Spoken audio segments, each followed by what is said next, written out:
What's up, guys? Welcome back. I'm back here at Gettle Toyota of Charlotte County, Florida, with this brand new, completely redesigned 2024 Toyota Land Cruiser. Yes, after 2 years of not being on US market, we have this brand new vehicle, and today I'm going to take in a complete tour of this vehicle, check it out from the exterior, interior, engine, and the test drive. So if you like watching videos like this, don't forget to check out the rest of my channel, hit that like and subscribe button. Now let's get back to this.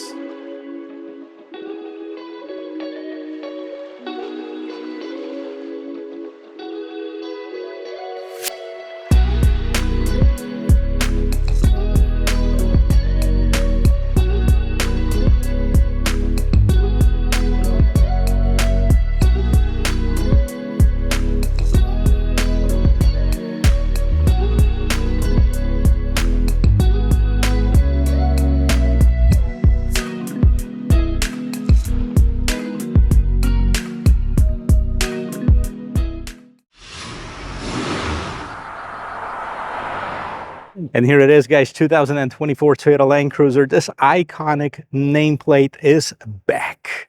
Now, after 2022, we didn't have Land Cruiser here in the United States. I know the 300 series is available in some other parts of the world, but not here in the United States. Now we have this. Well, technically, this is like 250 series. This is more of a Toyota Land Cruiser Prado because what we've gotten used to over the years, especially with the 100 and 200 series Land Cruiser, is this super luxurious on-the-road vehicle that could be taken off-road. Now, I think that Toyota repurposed this and got back to the heritage of this vehicle, which of course is off-road, right? This vehicle started off in the 40s in Japan as a collaboration with Ford and a Jeep, helping them making some of the military vehicles. Then later on it developed into a lot of other uses, the medical transportation, the troop carriers, of course, and on-the-road family use as well. Now, the Land Cruiser name was adapted a lot later, and it came into the United States in 1958. Hence, the name of the base trim for the Land Cruiser for this year, 1958. Now, it's not this one. This one is a Land Cruiser, because with a name so nice, you have to say it twice. And then there's also one trim above that, and that's called the First Edition, which I suspect is going to get discontinued after this year, because I think this first year can only have the First Edition. Maybe they'll come up with something else after that. But some differences in the look of this versus the other trims. And let's start with the exterior styling. As far as the hood, I love it. The squarer, the better, in my personal opinion. I also like those two raises on the side, making the visibility from the inside and seeing where the corners are really easy for the driver. Also has this indent right here in the middle. Now, the 1958 edition and the First Edition both have the round lights.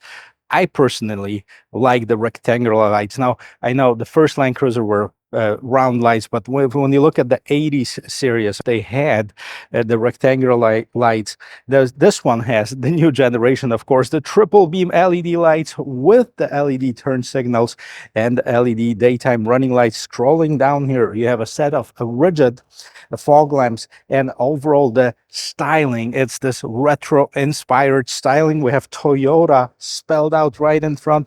We have a lot of open spaces to help with cooling off this engine. You have this front view camera. It's finished off with this gunpowder metal at the bottom. By the way, if you like the color of this particular one, they call it the Meteor Shower.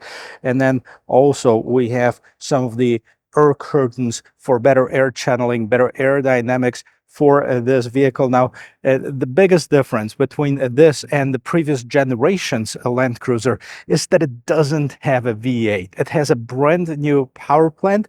Let's pop the hood and see what it is. Since 1998, when the 100 series came out and then 200 series, the Land Cruisers were equipped with the V8. First the 4.7 and the 5.7 liter V8. So a lot of people are shocked to find out that this 2024 Land Cruiser is powered up by a 4-cylinder engine.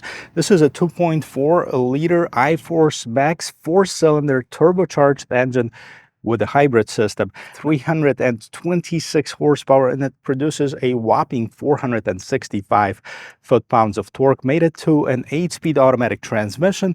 This vehicle has a full-time all-wheel drive system with locking center and rear differentials, as well as a disconnecting stabilizer bar.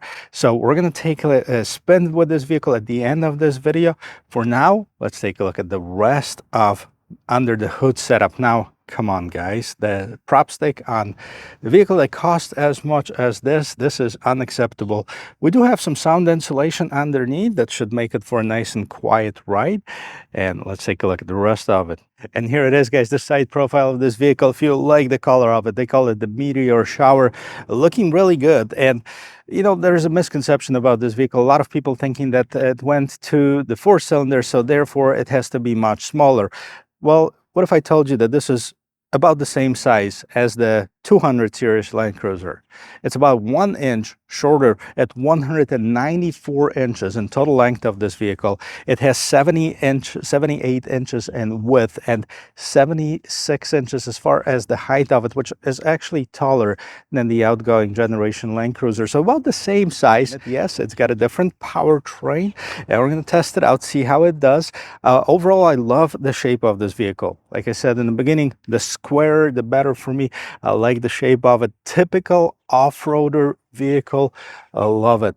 Take a look at the wheel and tire setup. We have 20-inch wheels in the gunpowder metal. If it was my vehicle, I'd probably go with like 18-inch rims with the bigger and more aggressive tires. We have the Dunlop Grand Track tires, and the size of these are 265 by 60. So perfect for the on-the-road performance. Probably not as much if you want to take it off-road, especially on the trail. Now you have this matte black cladding around the wheel wells, and it is in this kind of hexagonal shape, so it's a little bit different, making it look more muscular, more capable. The trim continues at the bottom of this vehicle, and this one also has a set of side steps. Big mirrors, square. We have the turn signals, blind spot assist, and the side view camera on it. And look how big are the windows for the first 2 rows. Well, the only 2 rows, because it doesn't have a 3rd row. See, that's another difference, which we're going to talk about it while I'm on the interior. We have a set of roof rails, and of course you need the crossbars to utilize them. And you know, here is the gas tank. Now, this is one of the things that you're going to be nicely surprised with it, because we have about 23 miles per gallon combined versus, I think, 16 or 17 on the outgoing generation. So here's a huge advantage of having this smaller engine than the V8. Now, I loved the V8 on the previous generation Land Cruiser, I'm not going to lie. So we're going to test it out. I'm going to let you hear my thoughts later on. Let's see what's going on in the back.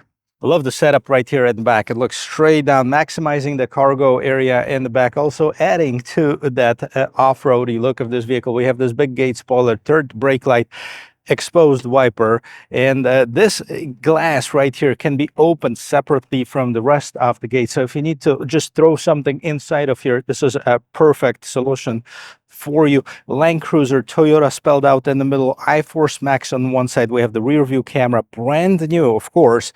Tail lamps, all LEDs, modern tail lamps. Everything down here and the back and the bottom is the matte black, including this button right here. Now, this is how you start the car. You push this button and it starts.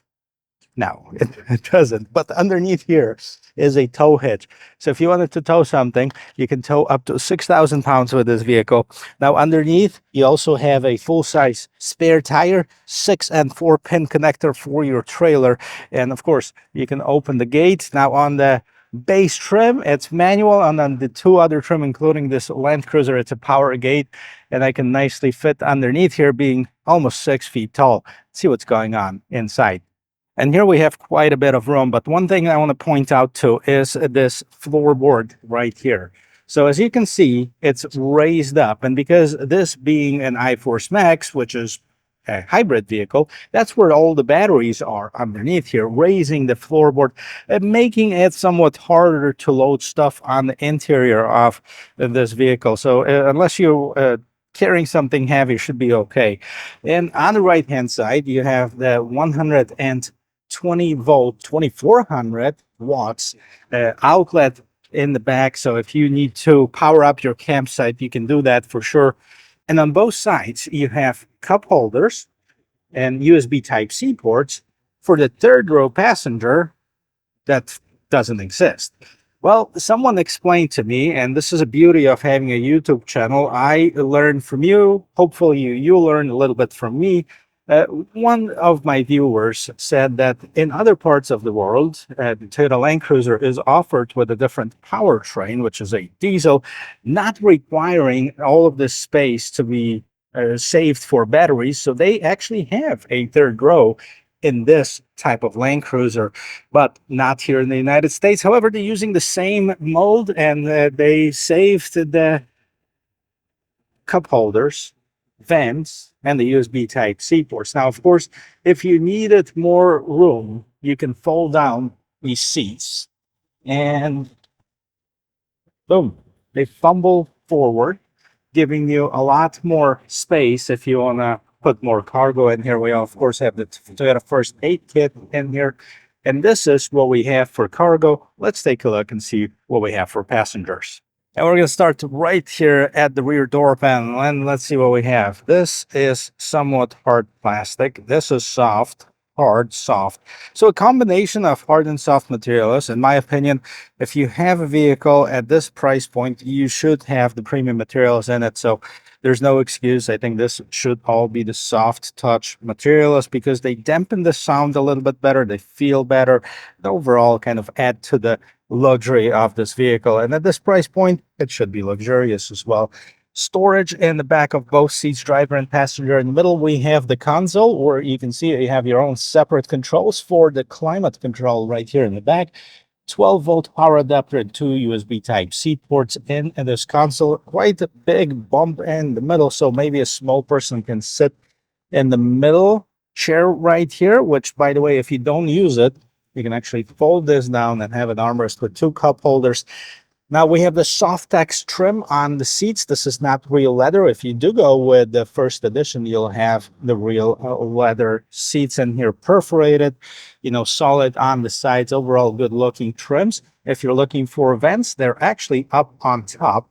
And you also have the grab handle to help you get in this vehicle, which I'm going to do to show you how much room we have. 8.7 inches of ground clearance. Pretty easy actually to get in. And check it out. I mean, I have plenty of room in front of my knees right here. I could use the grab handle if I wanted to. I didn't need to. The seats are nice and comfortable. I actually like that Softex. I think that's why they call it Softex, because they're soft. Nice and comfortable seats. Plenty of shoulder room. Plenty of headroom above my head. I'm 6 feet tall, almost 5'11" and some change. And then this seat is adjusted to my regular driving position. Let's see what's going on in the front. Before we get inside, let's listen to the sound of the closing door. Okay, it's good. Now, on the previous generation Land Cruiser, I'd say it's great because they actually used some of the premium materials on the door panels here. Here is all hard plastic, a little bit of soft here and a little bit of soft at the bottom for your armrest. We, of course, have the window mirror lock controls. And down here, we have more storage, non-branded stereo. And right here, as far as the seats, now we have the power adjusted driver seat only. Now, the passenger seat has manual adjustment. Again, at this price of the vehicle, I think both of them should be power adjustments. Softex trim seats, again, nice and comfortable. And the steering wheel, big. It has tilt and telescoping feature, which is power. On the left-hand side, we have a set of buttons. This is for your automatic headlamps. Parking sensors. We have the dimmer for the instrument cluster, fog lights. You can turn on that rear outlet, open the gate, open the gas tank, and adjust your tow gain, your trailer gain, basically. Grab handle right here to help you get inside of the vehicle. Let's see what we have on the interior. And here it is, guys, a brand new vehicle, brand new interior, of course. Let's take a look and see what's going on this 2024 Toyota Land Cruiser. On the right-hand side, we have the big round vent on top. We have the grab handle to have the passenger get inside of their seat. I like this trim. Kind of looks like a rope. This is all soft material, including the top of the dashboard. In the middle, we have the 12.3-inch screen. We're going to go over the functionality of it in just a little bit. Big steering wheel. However, I kind of wish that it was a little bit beefier. It's thinner than, let's say, on the Tacoma, right? That also doesn't have this thicker places on the side. However, it still feels decent in your hand. It's got the stitching on the inside, and it's a leather wrapped steering wheel. Kind of a retro styling. The retro styling is also the Toyota lettering here. On the left-hand side, we have a bunch of buttons: back button, phone pickup button, and this controls what's going on in the instrument cluster. We have the volume button and the voice control button on the right hand side. At the bottom, we have the mode for your media, seek, and track feature, and right here, this is all adaptive cruise control. Looking at this instrument cluster, tons of data that can be seen here right now. We have the safety features that are displayed here. So you have the lane departure assist, blind spot monitoring, pre-collision sensing, PDA, parking sensors. You have the rear cross traffic alert, pedestrian alert, right? And safe exit alert, the road sign assist. So you have plenty of features. This is all included as a standard equipment on this vehicle. Let's get out of here, see what else we have. Nice gauges on the right-hand side, speedometer, left-hand side tachometer. And we can also select what's going on inside each of those gauges. So see, we have 3 different settings. Adaptive cruise control is setting number 1. Press this button to change the settings. Okay, so in the middle, we have the driving support, blank, messages, settings, map. You can put that in here. Again, back to driving support. And you can select what's going on in each of those gauges. So right now we have the auxiliary gauge, which is basically your oil temperature and your battery voltage. You can have blank driving support, drive info, trip A, trip B, tire pressure, traction monitor, pitch and roll. I'm going to leave that on. And on the left-hand side, right now we have the navigation, but you can have audio, engine trends, temperature, turbo gauge, blank, fuel economy, navigation. I think that's pretty important. So let's leave it as this. But you get the point. You have tons of customization in this instrument cluster. And let's move on to the infotainment system. Now, most of the new trucks on Toyota, including the Tacoma and the Tundra, come with a 14-inch screen. So this is actually a downgrade, 12.3-inch screen, but it still looks good. It's nicely incorporated in the interior of this vehicle. And we have this brand new system from Toyota. We're not going to set it up now. So let's see what's going on. First of all, we have the navigation system that you can subscribe to. As far as the audio, I'm going to enable it and probably going to have to lower the volume right away. But we have the FM, AM, Sirius XM. These are your choices. Plus, of course, you can stream from your phone, which, by the way, can be connected via Bluetooth, wireless, Android Auto, Apple CarPlay, as standard. Vehicle settings, climate, trip, off-road information. I haven't seen that. So let's take a look. So right now we're in high for eco mode. By the way, you can change the different drive modes. We'll get to it in just a little bit and see what it is. Normal, sport, and eco. I'm going to show you that on the instrument cluster because it changes in the look of it as well. So these are your off-road information: brake, accelerator, pitch and roll. That's what you need when you're off-roading. And then vehicle alert, and then you go to vehicle settings. So personal info, Bluetooth devices, general notifications, Wi-Fi display, sound media, vehicle customize, okay, lights, illumination, door control, boarding and exit, climate, and utility. So tons of features that you can actually customize. One important feature, of course, is the rear view camera that displays here.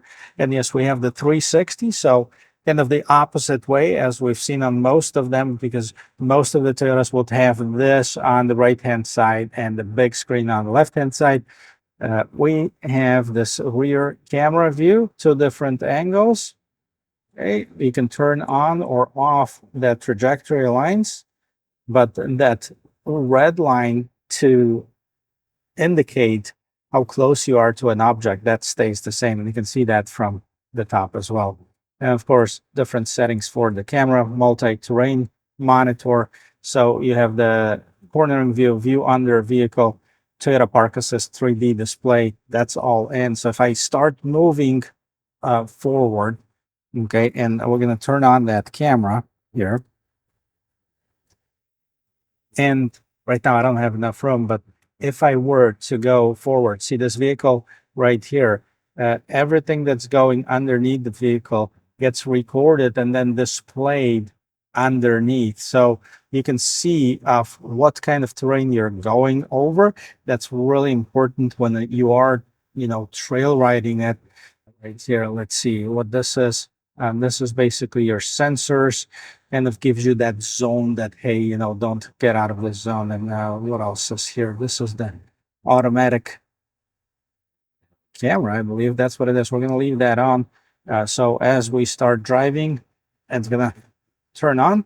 Okay, back to the infotainment system. This is pretty much it. Down here at the bottom, we have a set of vents, hazard lights, heated ventilated seats. This is your climate control settings. So for people who don't like to have it on the screen, voila, you have the different set of buttons.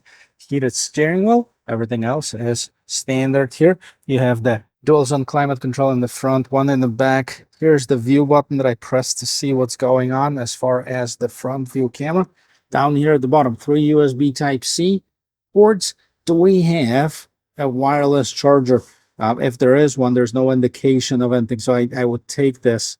No, there's no indication here. Mode select. Okay. Again, this is what's happening. So different drive modes, sport, normal, and eco. These is what's displayed. I'm going to put it in sport for a quick test drive. And this dial can control different options. So we have the multi-terrain. So we can set it up to auto, dirt, sand, mud, and deep snow. So this is kind of like the drive mode within the drive mode.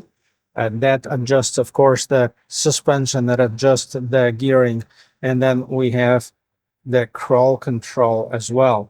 So that's important. This is basically like a cruise control for going downhill. That controls the speed of the vehicle. And right here you have the electronic parking brake, brake hold. And here you go, guys. First of all, this is a full-time four-wheel drive vehicle, right? So you can only change it from 4 high to 4 low. You also have the center differential lock and the rear differential lock. You have the stabilizer bar disconnects, increasing the wheel travel. So if you are going over uneven terrain, you can even it up with this. Traction control off. We have the cup holders and the armrest with the storage right here. All right, guys, so let's see what's going on up on top. Okay, there is no digital mirror on this particular one, but we have the HomeLink system. Light controls. These are all LED lights. Okay, SOS button. I believe this is another speaker.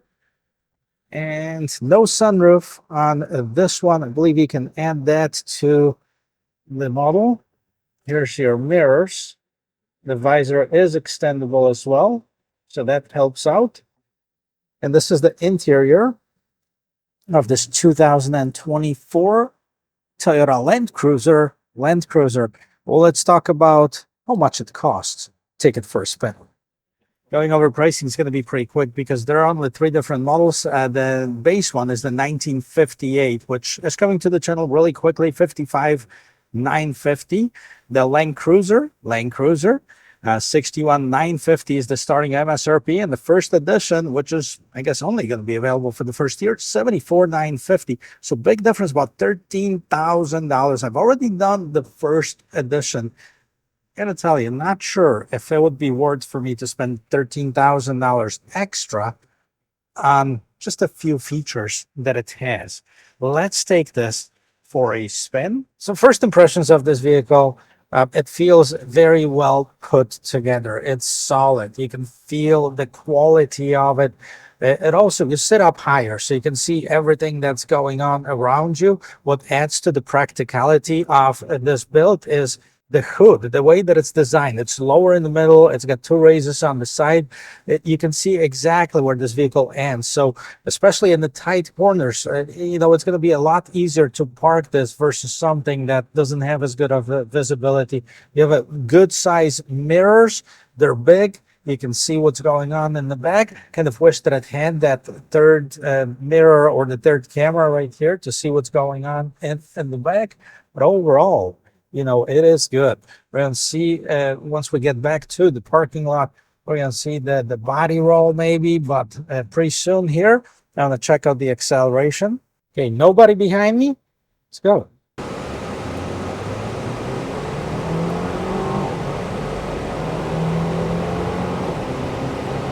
Well, we got it up to 60 miles per hour. No problems. So I like this iForce Max. I mean, it gives you tons of torque. It gives you tons of horsepower for the weight of this vehicle. I know going from an 8-cylinder to a 4-cylinder in the Toyota Land Cruiser, that's a big risk that Toyota is taking. And I know that some of the hardcore Land Cruiser lovers are kind of turned off by this. I look at it as a different model. The Land Cruisers that we've seen before are gone. Okay, the V8 is not going to come back to the Land Cruisers. At least, I would be shocked if they did. Maybe at one point they're going to come up with a V6, the same one that we have on the GX 550, which is a phenomenal engine. I know that they had their share of issues with the first engines that came off the assembly line on the Tundras. But from what I heard, this issue has been rectified and fixed. So that's a great power train for the vehicle. I think I would probably prefer it rather than this. So overall, the driving of this vehicle, nice, soft, definitely delivers, as far as the quality of the build, the quality of the Land Cruiser. It does not disappoint. Getting back here, there's this gravel lot right here that I'm going to be able to maybe check out a bit of the capabilities of this legendary off-roader. Now, I wish, really, this would have been a dream of mine if I was invited alongside with a group of other YouTubers to the Toyota testing when they actually tested out this Land Cruiser. It sounded like so much fun, but I'm pretty sure you can find those videos and see what this vehicle is capable of in the real off-road setting. And yeah, unfortunately here in Florida, most of the terrain looks like this. It's flat. There's nothing here. And yes, we get flooded once in a while, so that would be one of the things. But let's see. One of the things I want to check out is how this vehicle would handle this terrain right here. Not bad. Look at this. We're actually doing it. Full-time 4-wheel drive is really important in situations like this. So unfortunately, there's water in there. It's a brand new car. Something that I don't want to do is to damage something to be delivered to their customers. We're going to go back here and check out the turning radius. Let's check out the body roll first here. Yeah, it has a little bit, but it's not super boaty as you see on some of the other SUVs. And now turn the steering wheel and let's do a circle here. Wow, it's incredible. I'm going to put that turning radius number right here at the bottom here. I don't know what it is, but I definitely have to look it up and see how good it is. So let's sum it all up, guys. As far as the drive, I mean, it drives really good. I mean, if you got inside this vehicle and nobody told you that it was a 4-cylinder, very few people would have an idea that it is a 4-cylinder. It feels a lot more powerful than, what's on paper. Like 2.4 liter 4-cylinder engine. Yes, 326 horsepower, 465 pound-feet of torque. It's incredible. And you can definitely feel that power. The quality of build is there. It's not the same Land Cruiser as we're used to. We're used to it being that luxurious top of the line model. It's still luxurious, don't get me wrong. It's actually not that much smaller than the previous generation, contrary to what some people think, and including myself. When I first saw it, I got like, well, that's much smaller. But when you look at the size of it, when you look at the numbers, it's not that much smaller than the previous generation, which, by the way, was discontinued in, I think, 2021 or 22. So we had 2 years of no Land Cruiser. Now it's back. And 3 different models in 1958. I'm going to be testing that next. And I'm really curious about that one, about the base version of it. This has pretty much everything that I would want on the vehicle. I wouldn't really see myself spending the $13,000 more on the first edition. I actually like that square-like, that rectangular lights better than on the 2 other models that are available. Let me know what you think, guys. Let me know. Put it in the comment section below. I really appreciate your comments. You know, trust me, you're not going to hurt my feelings. I don't build them. I don't sell them. My personal opinion, it's a great vehicle. Well, let me know what you think about it. Well, thanks for watching. I hope you learned 1 or 2 things from this video. And if you did, don't forget to check out the rest of my channel. Hit that like and subscribe button. And I'll see you in my next video. Cheers.